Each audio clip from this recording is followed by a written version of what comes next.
Hey, welcome back to Vic Ferrari's Garage. I have got what I feel is a very important discussion real quick with you guys.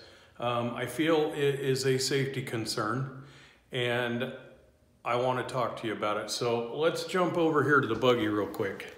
This is seriously important for all types of hot rods and everything. So everybody is going to this Prius power steering. I'll just call it electric power steering because you can get it out of all different kinds of cars. So I put this in. I made a big video on the installation, was excited about it, and I really need to talk to you guys about this so that people have the correct information.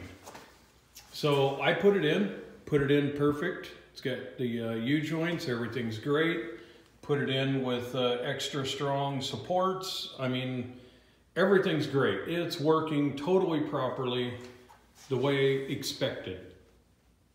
Got your red wire going to the battery, black wire going to the battery, terminal 1 going to the key, turn it on, 10 seconds later it engages and you have power steering. Now,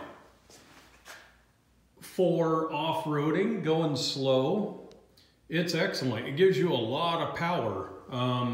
Matter of fact, it gave me so much power that I was able to rotate my wheel farther than I've ever done before, and you can see it literally ran into the buggy, and it was powerful enough it bent that bar outward with the wheel. And so as far as power goes, hey, it's great. But here is the safety concern. It goes into fail-safe mode, which is basically like a medium speed. So when you're going fast down the highway, the sensor, the wheel sensor that hooks up on it normally in the car, the wheel sensor gives it less power the faster you go, and that way you don't overcorrect or oversteer because it's too easy.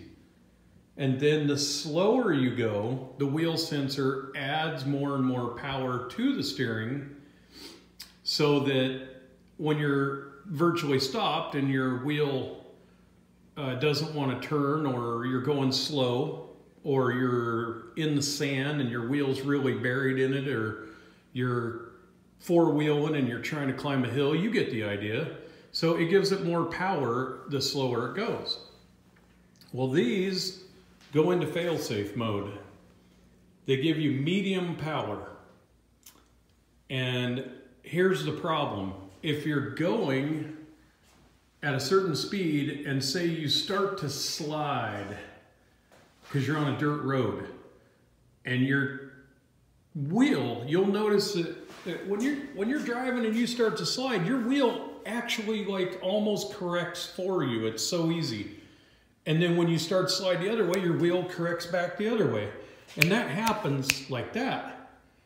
Not when this is in fail-safe mode. It needs to be on super fast power for that to happen, okay?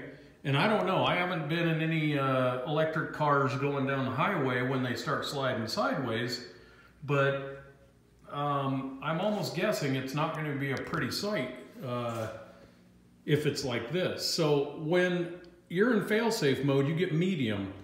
And one of the things that I notice is when you start to slide, it's in medium, so it doesn't give you the power. And you actually start fighting it, trying to go quicker, and it literally holds you back. And it doesn't let you spin the wheel as quick as you need to get out of your slide. And that is a huge freaking problem.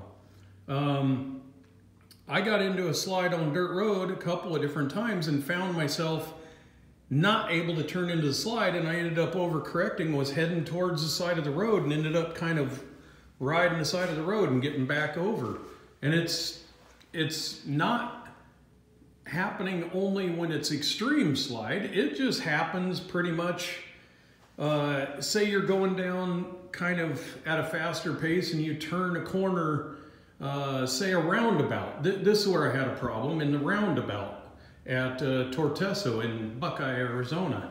I'm going around the roundabout, and as I go around the roundabout and I get ready to come out of the roundabout onto one of the roads, I'm doing the roundabout and I go to whip it back and turn, and it goes like this, and it slows me down, and I'm like, what the hell?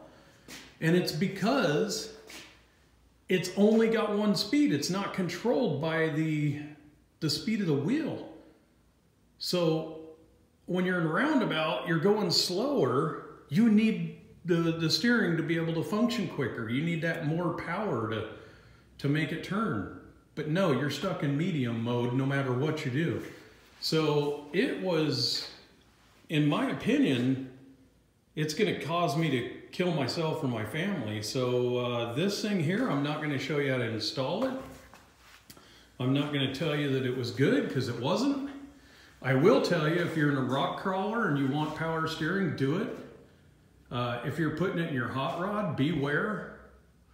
I would go ahead and buy the little extra computer to use the rheostat, but hey, now you're putting the rheostat in, you might put too much power on the highway or forget to power up when you get into the city. So, I mean, if you don't hook it onto a wheel sensor, I would stay away from it, because that is what they're designed for. So if you're going rock crawling, it's gonna be nice, but just be aware, this thing can get you in trouble. And I'm pulling it back out. I put it in because my shoulders are torn up. I got rotator cuff problems, and I thought it'd make the steering easier, which it did. But once you get up to any kind of speed, it's unsafe. It needs to be able to adjust with the wheel sensor. It needs to give it more power or less power depending on your speed. So that's my opinion. Use it as you may. But it did not take me maybe a mile from my house to figure out that crap wasn't going to work. In my opinion, it's unsafe. So take that with a grain of salt. Put it in if you'd like. You know, I think heroin and methamphetamine are unsafe, but if you like it, go ahead and do those too. But this is coming out of the buggy, and I am not going to show anybody how to put it in. All right? All I will say is, if you're going to do it, get a wheel sensor, module, whatever, and make it work like it does in the Prius. So, all right, Vic Ferrari, have a great day.